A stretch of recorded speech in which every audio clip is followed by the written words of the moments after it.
Garmin watches have a new Map Manager feature that allows you to add, update, or remove maps directly from the watch. When your watch is connected to a Wi-Fi network, you can download available map updates or maps of other regions via your watch. You can also remove maps to increase storage space on the watch. To use the Map Manager feature, you can select the Map Manager app from the activity list. Or when you are in the watch face, hold the up key. Select Map. Select Map Manager. Select a map category. You can also update or remove a map with the same steps.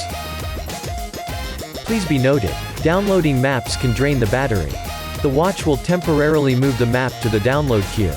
The download will start once you connect the watch to an external power source. That's it. Thanks for watching.